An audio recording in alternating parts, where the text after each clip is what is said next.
I'm Kiyan. And this is Just Your Doctor, that podcast recorded in an alternate universe. Where everyone dies. Yeah. Literally the whole human race. Because this week we watched Inferno. I just like saying Inferno. It's set in that nightclub that Ben and Polly were in back in the War Machines. No, it's not. I wish. No. Be weird, a 7-episode serial just entirely set in a nightclub. Hey, the military could have commandeered the nightclub to do experiments in the Earth's crust or something. I don't know. Yeah. So. So this is the final serial of season 7. The final serial of the first season of the Third Doctor. That's a mouthful. Yeah, and like a lot of serials in season 7, it falls flat, kind of. I mean, like the two other serials in season 7 that fell flat. You know, season 7 is kind of 1 for 4 at this point, but Hey, 1 for 4 puts it at 25%. Which is an F. Yeah, but it's also 25%. And with a 4 serial season, it's a lot easier to get lower percentages on the goodness rating that we're just making up right now than it is for the 7 serial season 6. Hey, season 6 was pretty good across the bar. Yeah. But we should probably discuss afterwards. So we usually do, yeah. But yeah. Unit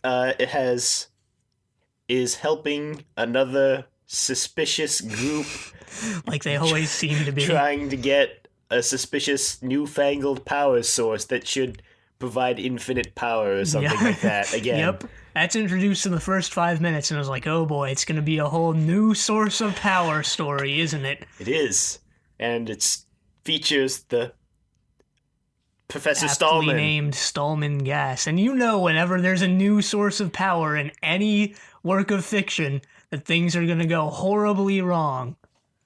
Well, maybe. I'm pretty sure we could find a story where it didn't. Okay, yeah, but for the most part. I guess, yeah. Oh yeah, we should also mention the title sequence had that lava flow, which I thought was appropriate. Yeah, which means that every title sequence this season has been different. Which is a nice touch. I mean, yeah, it gives each serial its own flair, I guess. And then, pun intended. Wow.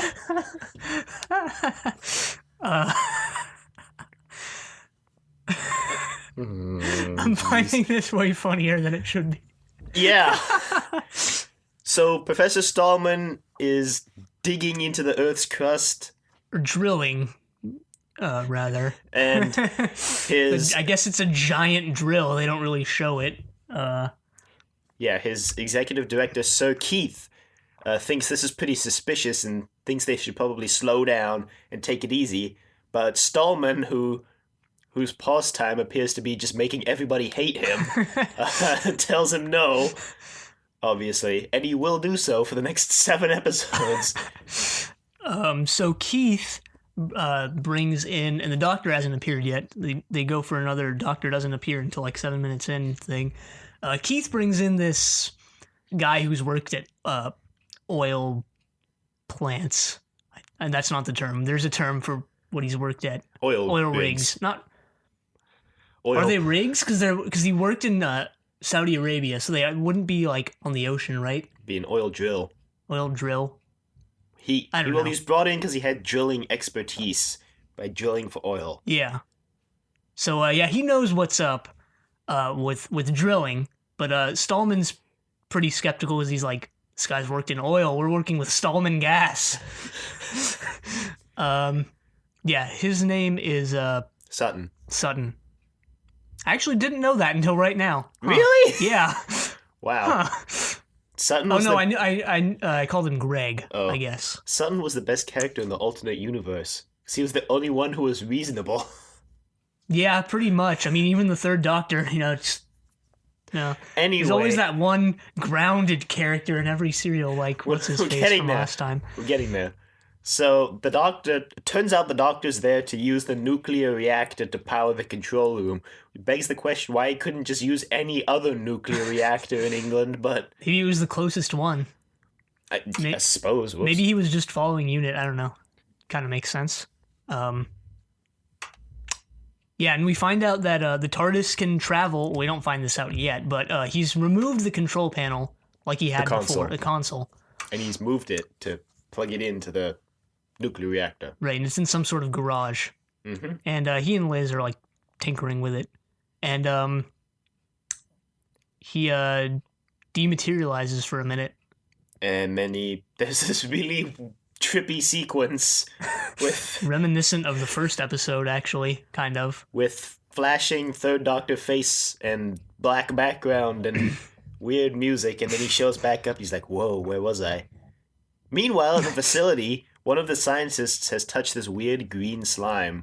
That's coming out of the drilling. I don't know where it was coming out. It was implied to, like, be present near the gas or whatever, or they just uncovered it. Yeah. I thought it was implied that it was like another form of the gas, like the gas was toxic and the green stuff was like kind of the same thing. I don't know. They don't really flesh out anything in this serial. I feel like that wasn't even the main point of the serial, was the green slime. The green slime wasn't the main point of the serial. Well, yeah, I mean, that was of that course. sentence meant to say. I mean, of course it wasn't, but they still don't really clarify exactly what it is, which isn't necessarily a bad thing, but, like, I don't know, it would have been nice. But yeah, so this one guy touches some and transforms into some sort of mutant thing. Yeah. But not fully. We find out later why. So, yeah. Anyway, he kills someone. Yeah. And then the Brig and Benton are like, whoa, better investigate. Speaking of which, we should add Benton to the kill count. He's not a companion, though. But he occurs basically every time the Brigadier shows up. He's considered a reoccurring character on the wiki. Like the Brigadier. Like the Brigadier's not considered a companion. On the wiki, it just lists him as featuring as, which it also lists Benton as, and we have the Brigadier on there. I guess. This is the third serial Benton's been in. Yeah. He's kind of that's just like there. That's like 3/4 as many as Liz. There. Yeah, but Liz is like explicitly working with the Doctor. Not anymore, she's not. Spoilers. Yeah, well, that's like saying Jamie's not a companion because he's not traveling with the Doctor anymore. It's not anymore. Anyway. Fine, I guess we'll add him on. Where were we? Yeah, they investigate the death and don't find anything, and then the Doctor goes to lower the power output because the surge of power caused by Slocum, the guy who's been changed, busting into the reactor room is what caused him to dematerialize. So he goes there, and then Slocum shows up, and episode 1 ends. And episode 2 starts with Slocum killing some more people. And, yeah, he almost kills this soldier named Wyatt, but he doesn't. Instead, he infects Wyatt with whatever he's been infected by. And Wyatt starts rampaging, too. So there's this scene with the Doctor running around the the Stallman gas rig. Jeez. Yeah, he kills either Wyatt or Slocum. Possibly both. I honestly don't. Well, they both end up dying, so they both end up getting killed. One of them falls to his death. That's Wyatt. Wyatt, yeah. They're running up. We're running around on the rigging. Yeah. And this is where the serials start feeling really padded out. We should mention that. Well, we'll get there, but yeah, it's starting to feel pretty padded out, which it was. Honestly, even with all the plot elements they added, it still could have been one episode shorter. Like episode 6, hardly anything important happens in 6 until like right at the end. Yeah. So the Doctor is trying to tell Stallman to stop the drilling, or at least slow it down, and he always makes these comments about Stallman every time he walks by. He's like, oh, his liver's failing, guys, or whatever. But again, I mean, I wouldn't say Stallman's in the right here, but like the third Doctor is still pretty abrasive when he tells people to do things, which makes people not want to do them. Yeah. I mean, Stallman's even worse than the Doctor in this serial, so it's not like a situation we had in the last serial. But but still, I mean, if you want someone to do something, you're better off. You get more flies with honey than you do with vinegar, essentially. Has anyone ever tested that scientifically? I don't know. Oh, okay. Sure. I mean, you could probably just leave some honey and vinegar like out on the street or something like that. Out in this, like in the middle of the street? Not in the middle of the, like, I don't know, somewhere outside. I mean, not like in the middle of an intersection or anything like that. Anyway, we're digressing. Digression. So the Doctor, I guess, just gets fed up with Stallman not listening to him and decides to go fiddle with the TARDIS console again. And there's also the thing where the computer is telling them to slow down, and Stallman's just like, nope. So he takes a microcircuit out of it and smashes it. Oh yeah, and pins it on the Doctor, because the Doctor's like, check your pockets, Stallman.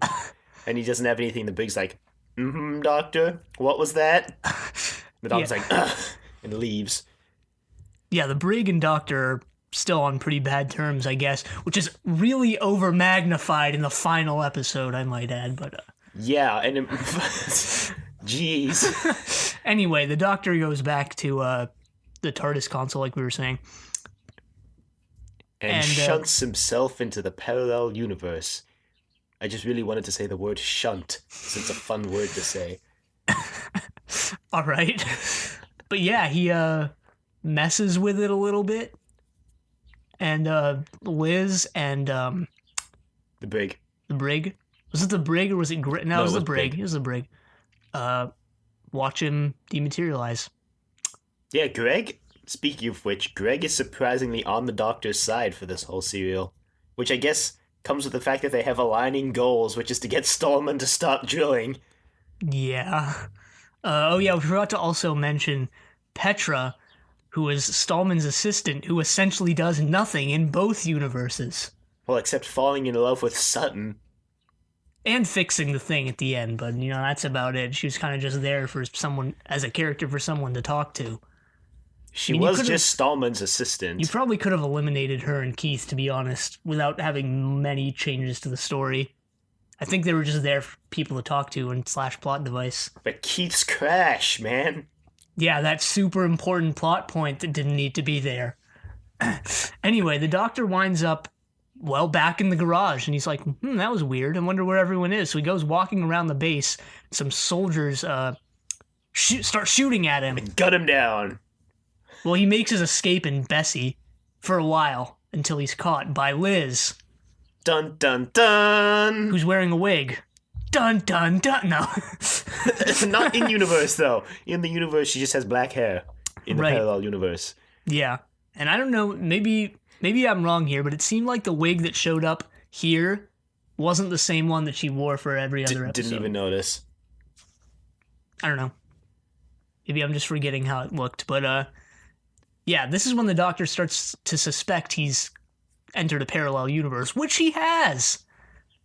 Yeah, apparently, I guess the reasoning behind it was the TARDIS wasn't fully operational yet, so it just shafted him into this parallel universe. Where everything's militarized. Yeah, England is ruled by a fascist government, and the drilling site is a prison camp, and Stallman, Sutton, Petra are all prisoners working on this, trying to find Stallman's thing, and the Brigadier wears an eye patch and doesn't have a mustache, and he's called the Brigade Leader. Right, and I actually liked how they did this, because they had all the same, it was all the same actors and all the same people, obviously, the same characters, but they had little things that differentiated them. Like, the Briggs was the most obvious. It was, the lack of the mustache and the eye patch, and then, obviously, Liz had the wig. well, Yeah. the hair in the alternate universe, but like all the other characters had slightly different changes to them. I think it was just mainly outfit and Yeah. costume and hair Petra changes. and Stallman were both wearing all white in the alternate universe. Yeah. The parallel I know universe. Petra's I don't know. hair looked different in the alternate universe, and Sutton, I think, was just wearing a different costume, but it was like a nice touch, I guess. Mm-hmm. Um, So the wiki relays a funny story that Nicholas Courtney, the guy who played the Brigadier and the Brigade Leader, would always tell when he went to conventions, which was that in the scene where he's in the chair and he spins around to reveal that he's wearing an eye patch, when they filmed that scene when he spun around, all the rest of the cast members off camera were wearing eye patches too. And he somehow got through that scene with a straight face, so that's pretty impressive. 'Cause, yeah, if I was doing it, I would have just started cracking up. yeah. Where did they get all those eye patches? Did they just have a bunch Bulk of them eye lying? patches. I don't know. Just have a bunch of them lying around. It's a costume department. They probably have some eye patches. I guess. But yeah, the Briggs eye patch was a completely missed opportunity to well, they missed the chance to explain it and have like a cool backstory where he gets the eye patch. They didn't need a backstory. The brigade leader was too busy trying to kill the doctor. Yeah, basically. We should also mention that everyone's personality is completely different in the alternate universe. Except for Sutton. And Stallman. Well, yeah, it's really And hard. Petra to an extent. So, like, but Liz and the Brig are completely different. Yeah, Liz is like second in command of, and it's not unit. It's called the RSF. And they're the military. Yeah. Well, yeah, I knew it wasn't called unit, but I didn't know it was called RSF. I didn't know it was called RSF. It was patched on all of their arms. I wasn't paying attention to the patch on their arms. What? What does it stand for? Royal Security Force. Oh, it's generic. Oh yeah, we should also mention that they killed the royal family. Oh yeah, that's how they instituted the fascist government. Yeah. With a coup. Pretty much the only way to institute a fascist government. No, I guess you could all vote on it. They elected Hitler, didn't they? Yeah, but then he took over. Yeah, but he was elected to that position. He was elected to a position, then he just usurped power from like everyone else. Same with how Caesar did it. Same with how a lot of people did it.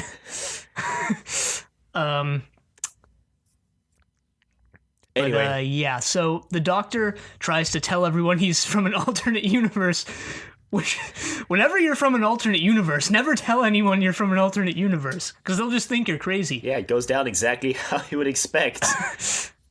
They decide that they're gonna kill him, and he's a spy. Because otherwise, how else would he know so much about the project?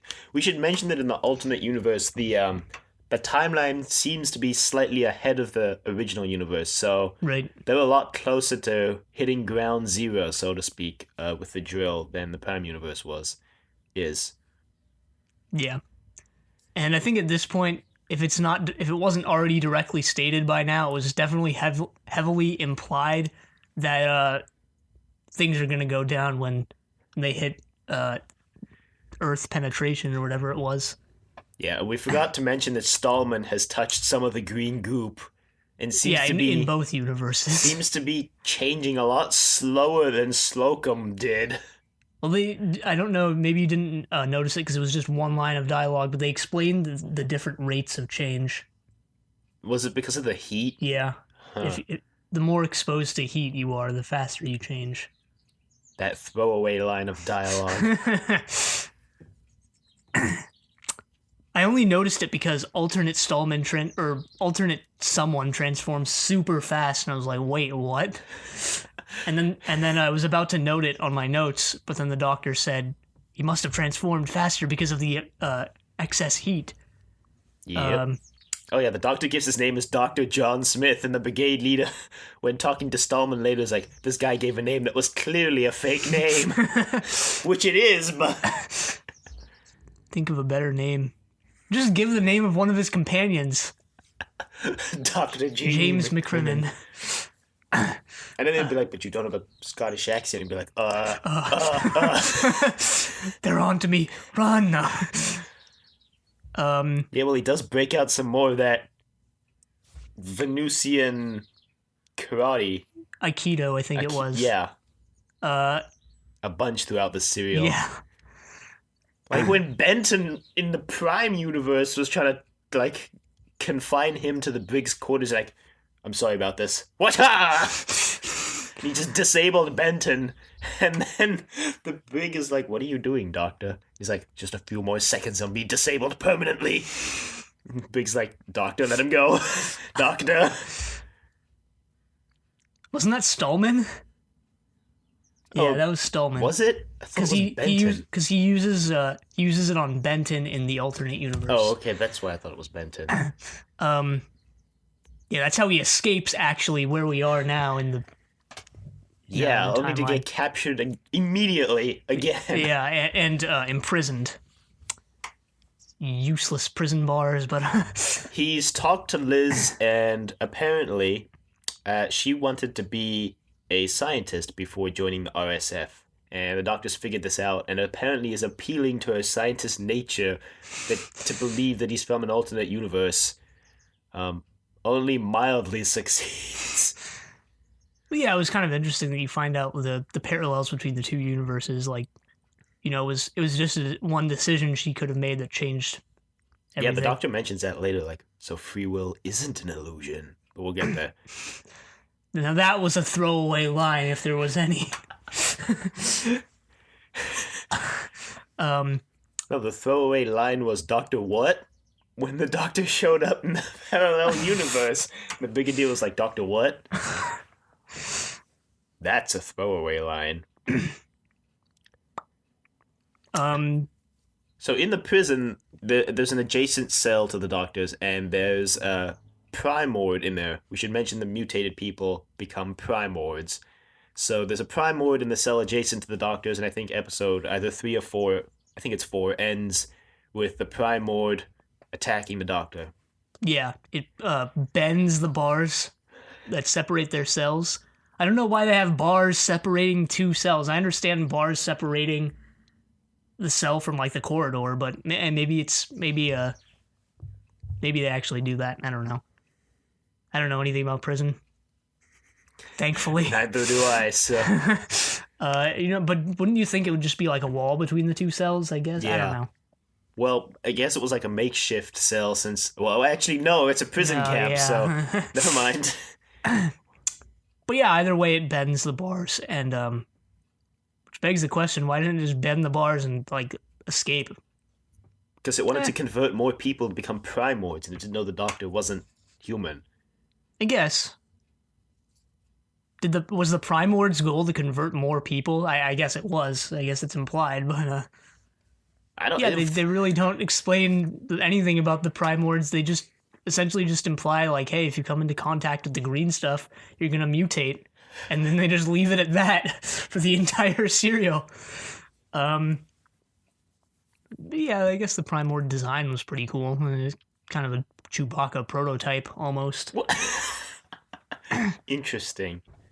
I mean, not that these were produced by the same team at all. Like, I'm not saying that. It just looked maybe George Lucas watched this and was like, "Hey, that's what Chewbacca should look like." I don't know. You can never know unless you have a TARDIS or a time machine, like a DeLorean or a hot tub or an email and just ask George Lucas and probably not get a response. But hey, you could try. or regular mail. Wait, was that a reference to Hot Tub Time Machine? Yes.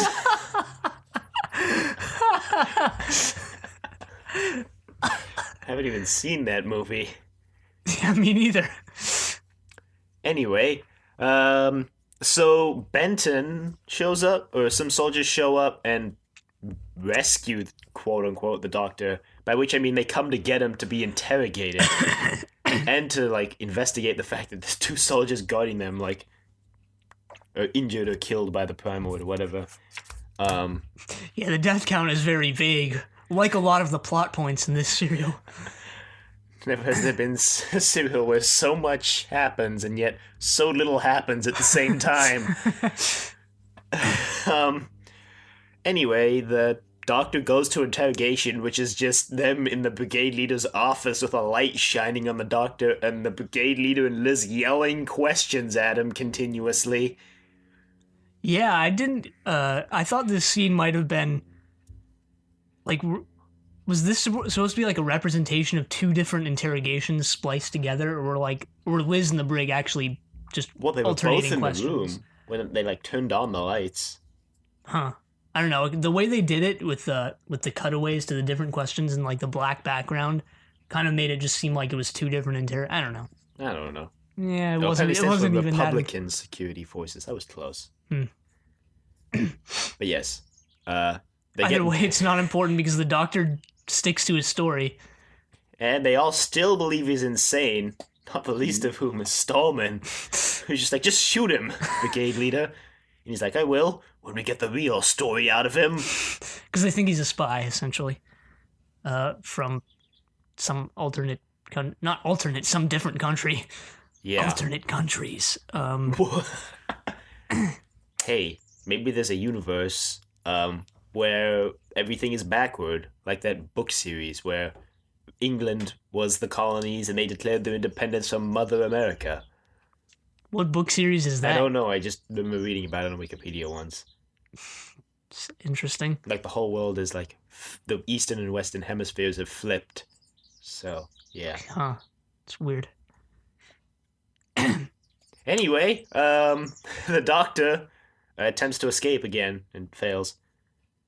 And Stallman ends up taking some scientists into the drill room and sealing themselves in, and he just mashes all their faces into the green goo to turn them into primords. Right. There was also that implied element where, like, once you're infected with the green goo stuff, you start wanting to be infected with. I don't know. Because there was that scene later where Stallman rubs it all over his face. Yeah, that was in the Prime universe. I don't know what is going on with the Primords. Let's just chalk it up to them being very underexplained. And shoehorned in, probably at the last minute.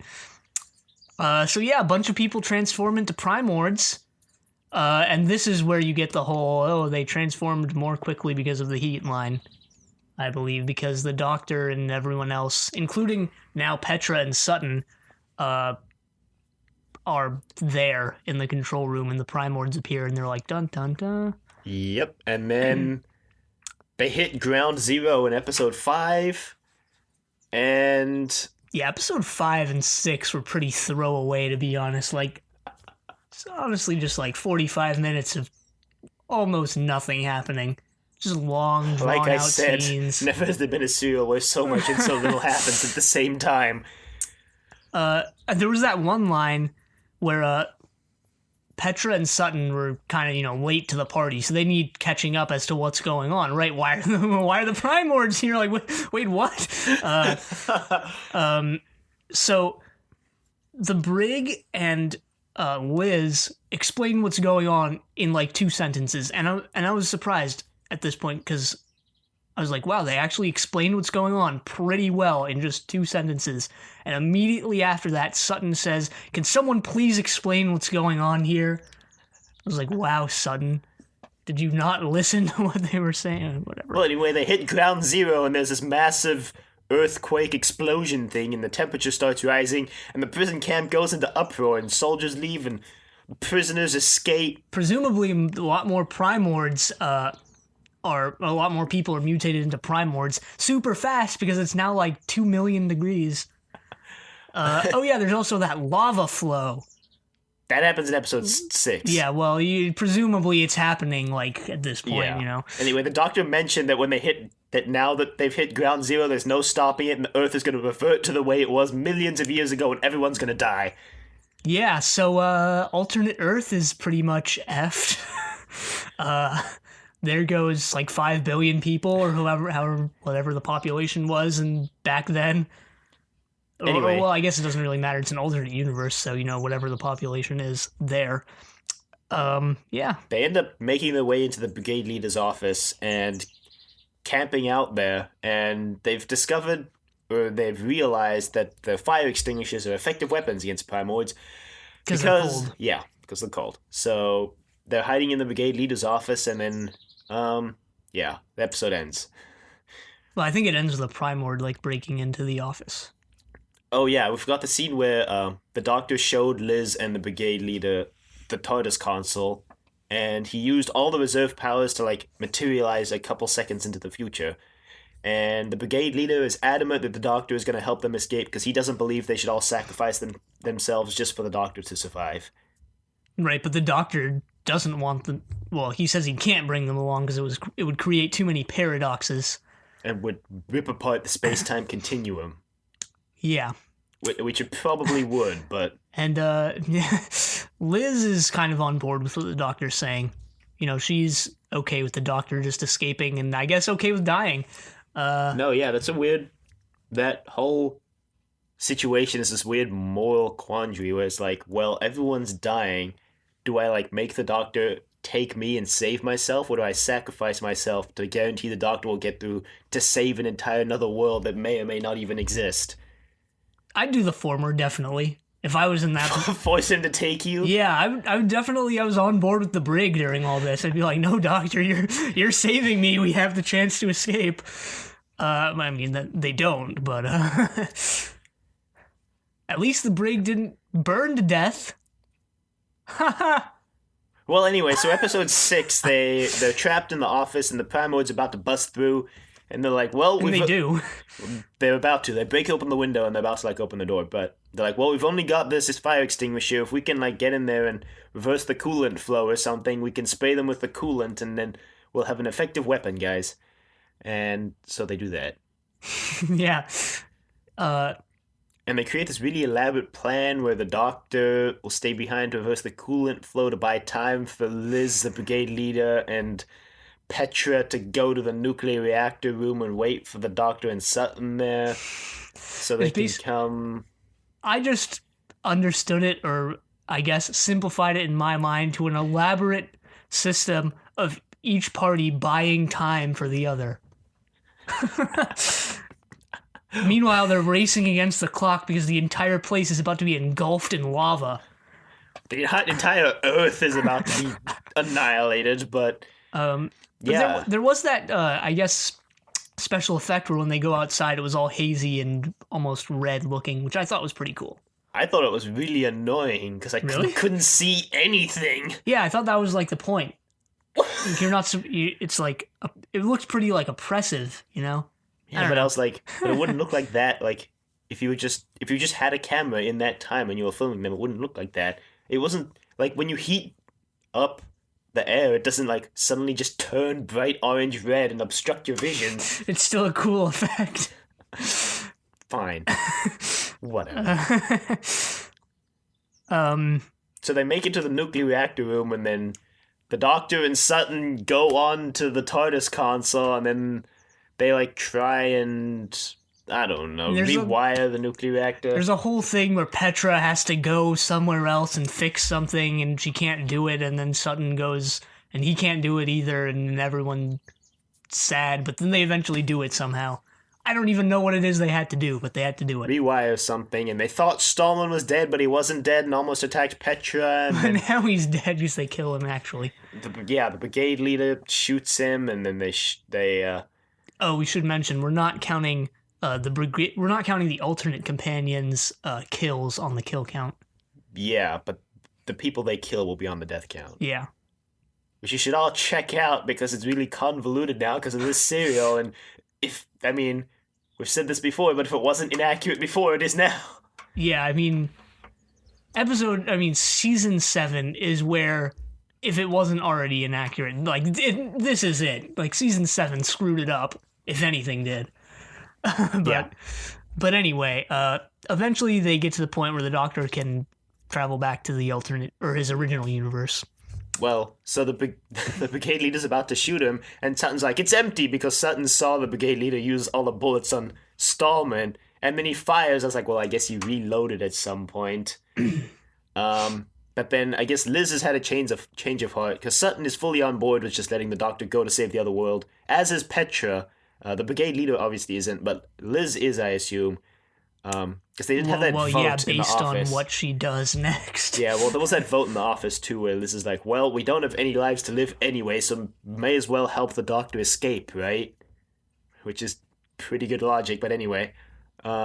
She shoots the brigade leader to let the doctor escape. Presumably killing him. I mean, he either dies with the rest of the population or dies now, but I think we're adding him onto the death count because, Yeah. Presumably he dies from getting shot.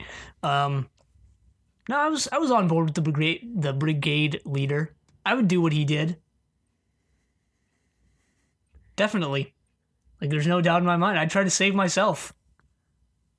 But I don't know. But I mean, the moral quandary comes in that if you make the doctor take you, there's no guarantee he'll escape because you need to help him.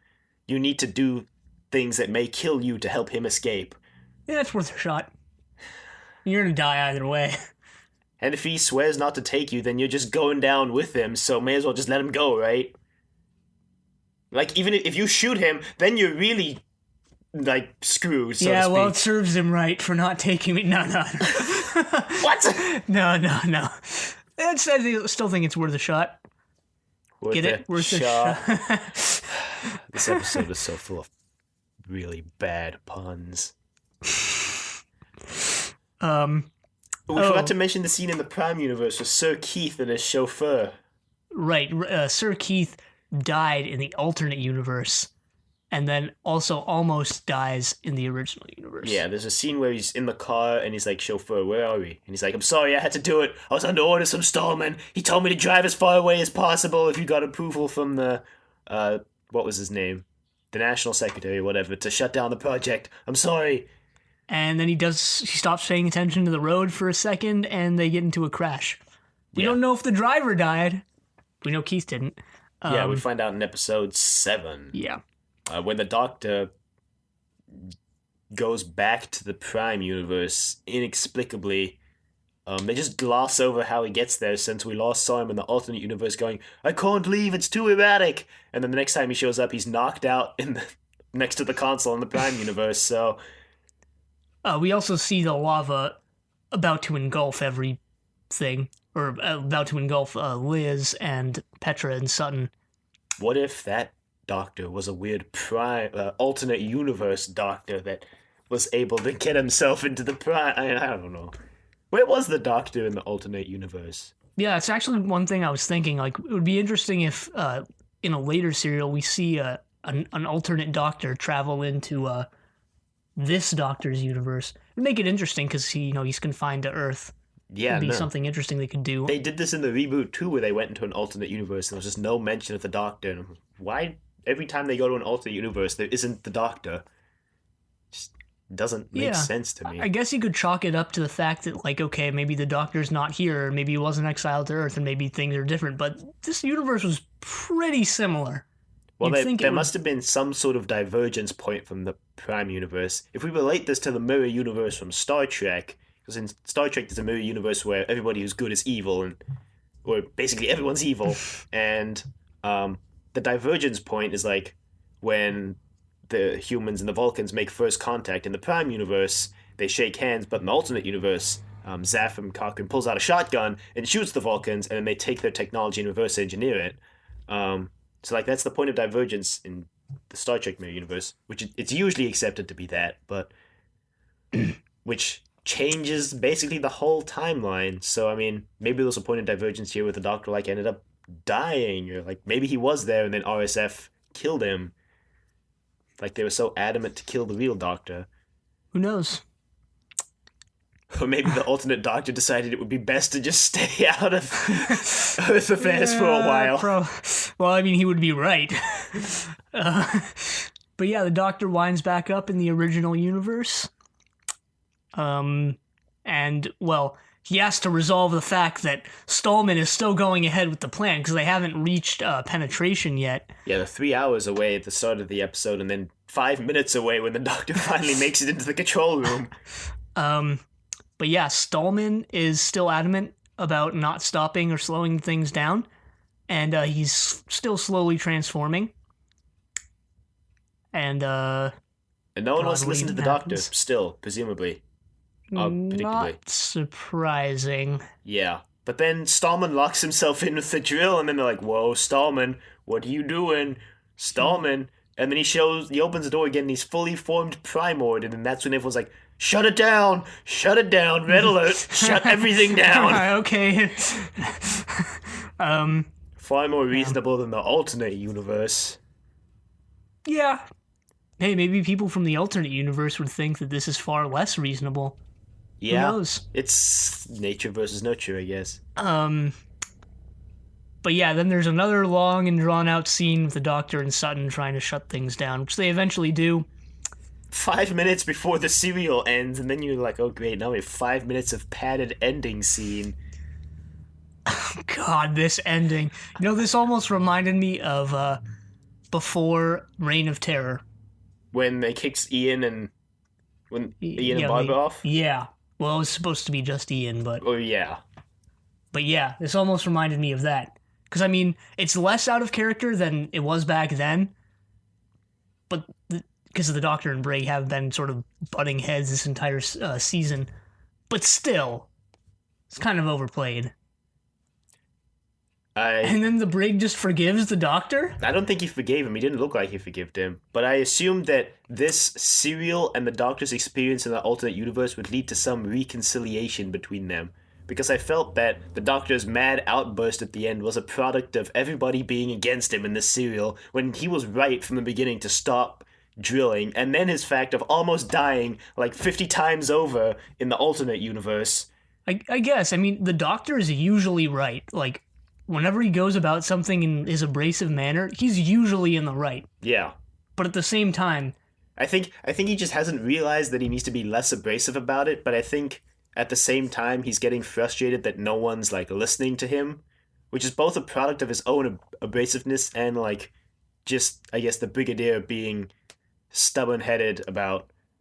Yeah, maybe the Brig still doesn't trust that this is the Doctor, I'm not sure. I mean, the Brig's also a leader himself, so right. Maybe he feels like the Doctor is kind of undermining him. But we should explain what happens. So, the Doctor... I guess they have the TARDIS console back working now, as it should be. So the Doctor decides that he's going to leave because he's fed up with how everyone's been treating him, and he calls the Brig... I forget what the exact term is. Stupid, stubborn-headed idiot. Yeah. And then he dematerializes. And so Liz and the Brig are like, well, it's the last we'll see of him. And then he walks back in covered with soot. And mud and grime, and he's like, Brig, I'm gonna need some help. TARDIS kind of ended like 100 meters due east and a couple seconds into the future. And this is like, oh, the garbage pit. And he's like, yeah. And the Brig's like, stupid, stubborn-headed idiot. Is, I think, the words you used. And he's like, well, we can't become enemies over some rash words now, can we, Brig? So they walk off. Walk it off! No. Walk off emotional trauma. Yeah, that's good advice. And season 7 ends. And so does Liz's tenure as companion. Yeah, I guess Liz just doesn't show back up again. While the Brig does, I assume. Oh, yeah. Yeah. Big, I don't know if he comes back in the next serial, but he'll be back. Yeah, but... The Brig still has Liz. appearances left. Yeah. Which is nice, because it sucked to end it on that note. Well, they seem to be at least getting along at the end. I think by the end of the third Doctor, we'll see this grow into a blossoming friendship. But I think it's just going to take some time to get there based on the fact that, you know, the Doctor's been pretty abrasive and the Brigadier's been pretty stubborn-headed. And I think they both need to realize their faults and come to terms with them I guess. Some point. I hope it evolves into like a multi-season storyline. I mean... Well, based on self-contained. the scenes in the reboot that involve mentions of the Brigadier, which are pretty touchy and sad, to be honest, I think they do grow to be pretty good friends in the end. When Nicholas Courtney died, he died, quote unquote, in the universe, and the call from his daughter telling the Doctor that the Brig had died was one of the main reasons the 11th Doctor finally decided to face up to something he had been running away from for 200 years. Huh. It's interesting. So yeah. But yeah, I guess we should talk a little bit more about Liz. even though she was probably one of the most forgettable companions so far. Except Katarina. Katarina was more memorable than Only Liz. because she launched herself out of an airlock. And she was the first companion to die. I mean, Liz doesn't have anything special about her. Essentially, she's just a scientist working with the Doctor. More often than not, she's just someone there for the Doctor to talk to. And someone to be like, guys, you need to trust the Doctor. I think there was like that name drop, though. No, just kidding. Vague mentions of some adventures that happened between the serials this season. The Doctor mentions to the Big that they've been working together for years. Which may just be referencing like they first met in the Web Affair, which would have been like 6 years before. But like, yeah, Liz surprisingly goes from this cannot be possible, we cannot have aliens on Earth, to wow, the Doctor's totally cool, we should all believe him, from like 0 seconds flat. Well, most companions do. They're like, what? Time, space travel? And they get into the TARDIS and like, oh, okay. Well, Liz didn't even go in the TARDIS is the thing. So. And that's true. That is a good point. That's the thing. Maybe she did, like, off screen, and that's why.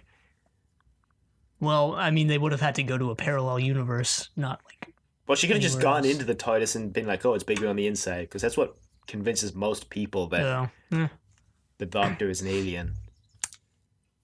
And his 2 hearts, which they seem to want to mention almost whenever they can in season 7, but well, I think they're trying to build more of the Doctor's like physical characteristics to differentiate him from being human.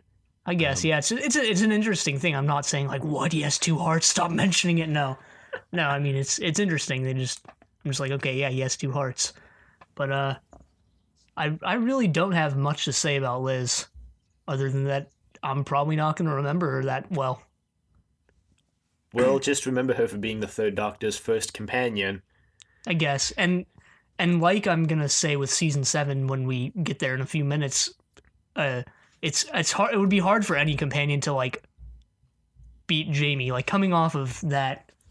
Well, I think even though that Liz Shaw is forgettable, I think having such a like a free-flowing companion was a smart idea, because they were already building the whole Doctor Brigadier antagonistic relationship throughout the season. And I think like having a companion who didn't kind of just go along with the Doctor would have been an even more of a detriment to the Doctor's character, and would have made it easier to hate the Doctor than it was. Because, maybe. I mean, even still, even regardless of what the Doctor did, there's still like moments you could like dislike him or hate him for. But if Liz was like a character was like, Doctor, you suck. Like, what are you doing, Doctor? Like, that would have made it a lot easier, confirmation bias type thing. I guess. I mean, sure, okay. I'll give her that. Yeah, so she doesn't get a proper goodbye with the Doctor. I guess it happens off screen. There's probably some expanded universe stuff that deals with that. And still better than Dodo. It's basically the same as Dodo. Except at least she was on screen for her final episode. I guess. I mean, Liz, the actor who played Liz also happened to be pregnant at this time, so regardless of whether or not her contract ended up getting renewed, which it wasn't, it was likely she was going to leave the show, I guess, to take care of her newborn baby. Yeah, makes sense. So, yeah. But, season 7 obviously starts the new format with the Doctor on Earth. Mm-hmm. I still don't know how long that continues. I managed not to spoil it for myself. So far, 1 season. Yeah. Also starts the new format with less serials per season, which I hope turns into a good thing, because like the serials in season 7 were pretty subpar, let's be honest. But hopefully they'll sort of weed out the less good serials and just try and have 4 solid serials. I know it's more than 4 next season, but hopefully they'll just have a few solid serials per season, and not like how it was during the first and second Doctor. It just varied so much. We talked about that before too. Getting into a season 7 retrospective now, which won't obviously be very long, because like you said, it's only 4 serials that we had to watch for this season. But then again, there were 3 of them with 7 episodes, so we've actually watched like half as many episodes as we did for the last season, basically. But just in 6 less weeks. Yeah. Or 5 less weeks. Yeah, the only serial I can say I really liked in season 7 was the Silurians. Oh, I was going to say the Ambassadors of Death. I actually enjoyed Ambassadors of Death. Even though I can admit it wasn't that good of a serial, I still enjoyed it. Yeah. Yeah. Yeah. I guess they were just working with establishing this new format during this season, and maybe they'll refine it somewhat. I guess this is an experimental season. I mean, 1, you've got color film. 2, you've got the Third Doctor now. And then 3, you've got this new format. So maybe we can just chalk up to the week serials to being a product of lots of things going on with the production team behind the scenes. Yeah, and I mean we had recurring writers, Malcolm Hulk, David Whitaker, and this time they're working with a different format, so maybe their style's a little different, or whether the writer's recurring or not, they're working with something different than what the show has been before. Yeah, and I think we'll see. I'm hoping over the next season we'll see the Doctor and the Biggs relationship evolve more to be more friendly again, and then hopefully we'll get a new companion. Yeah. Presumably we will. I mean, presumably it's not just going to be Doctor and the Brig. I actually, I could kind of see that now that I say it aloud. The Doctor and the Brig? I could kind of just see, like, Doctor and Brig. Yeah, but I think they need, I think the format needs a companion to fill in for when the Brig's not there, since the Brig, unlike basically every other companion, has an actual job he needs to attend to while the Doctor's on Earth. Which is, he's like the head of unit, so having him like work with the Doctor all the time would be a drain on his schedule, I guess, which they would need a companion to like have some non-Brig serials, which I'm hoping we'll get like at least one serial without the Brig next season. Not to say that I hate the Brig, it's just I think we need a break from the Brig for a bit. Really? Yeah. I wouldn't mind him appearing in every serial. I mean, he's a main character. Yeah, but I think it would be better if we had a break from like we had the break between Web of Fear and the Invasion, then between the Invasion and then Spearhead from Space. I guess that was more when he wasn't really a companion. He was sort of just a side character at that point. But, we'll see what happens with that. See, look, the wiki considers Benton a companion. It's right there on the season 7 page. All right, fine. Yeah. Yeah, so I also wanted to say, I think the season retrospectives are going to start being less important and less fleshed out than they have been. Because, we're on season 7 going into 8 at this point. We've done 7 season retrospectives. And by now, finishing a season isn't that momentous of an occasion. Yeah, because there's only like 4 or 5 serials now we need to get through. So we have also a lot less content to talk about in the season retrospectives. Yeah, and I mean, I don't know, back before when we were on like season 2 or 3, like, okay, we finished a season, like, I don't know, it just seemed like a bigger deal than it does now. Yeah, it took us 11 weeks. I guess, I don't think that's all of it, but, maybe, it's a part of it. Anyway, email us at thedoctor@decorativevegetable.com. Questions, comments, concerns, angry rants, love letters. I don't know why I still say that. It'd be really weird to get a love letter from a fan. Do it anyway. No. Check us out on iTunes and leave a rating if you liked the episode. We're at Trust Your Doctor. You can also find us on YouTube at Trust Your Doctor, youtube.com/Trust Your Doctor. And yeah. And check us out on Facebook, also at Trust Your Doctor. Like us on Facebook. And next week we start season 8 with Terror of the Autons. But until then, the end.